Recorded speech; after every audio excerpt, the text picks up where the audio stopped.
The European Union's presidents are at war after Ursula von der Leyen denounced her colleague for leaving her standing at a meeting about women's rights. Commission chief Mrs. von der Leyen slammed President of the European Council Charles Michel and Turkey's President Recep Tayyip Erdogan for denying her a seat earlier this month at the summit in Ankara. The German said she felt hurt and alone by the events, insisting the incident had only happened because she was a woman. In an unprecedented attack on her colleague, Mrs. von der Leyen told MEPs, "I am the first woman to be president of the European Commission. I am the president of the European Commission. This is how I expected to be treated when visiting Turkey 2 weeks ago, like a commission president. But I was not. I cannot find any justification for how I was treated in any European treaties, so I have to conclude that it happened because I am a woman. Would this have happened if I had worn a suit and a tie? In pictures of previous meetings I did not see any shortage of chairs, but then again I did not see any pictures of women neither." Footage of the talks went viral only after Mrs. von der Leyen's 2 male peers grabbed only 2 available chairs. She was left standing alone and uttered, "Ahem." Neither offered her a seat. Instead, the Commission boss was forced to sit on a separate sofa during talks on Turkey's relations with the EU, including President Erdogan's decision to quit a treaty protecting women's rights.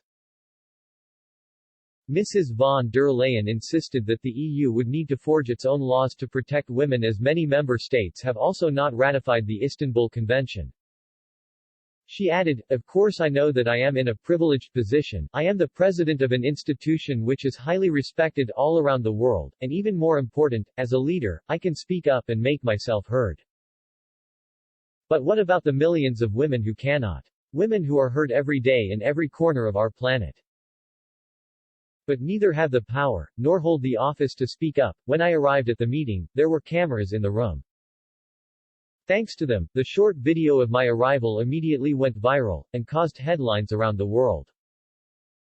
There was no need for subtitles. There was no need for translations, the images spoke for themselves.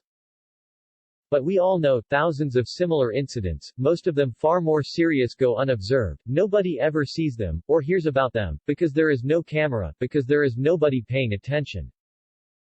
We have to make sure that these stories are told too. Before Mrs. von der Leyen's attack on him, Mr. Michel said he would ensure a similar Protect incident would never be repeated.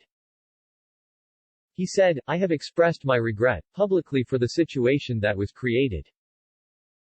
My apologies to the Commission, and all those who felt offended. The facts behind it are well known. The Council protocol team did not get access to the meeting room before the meeting was held, and the Commission did not send its protocol team in advance.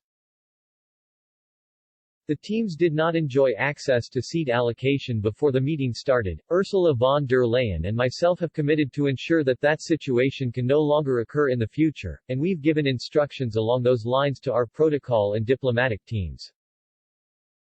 He added, "I know that these circumstances led a number of you to believe that at that point I should have taken a different line of conduct, and obviously I hear that criticism, but at that time, and without the hindsight we all have today, I decided not to react further so as not to create a political incident that I thought would be still more serious and would risk ruining months of political and diplomatic groundwork, made by all our teams at a European level. Now, of course, I understand the images will have offended many women, and I would like to reaffirm my total, full and absolute commitment to support women and gender equality. This is a matter that I've regularly dealt with in my political career.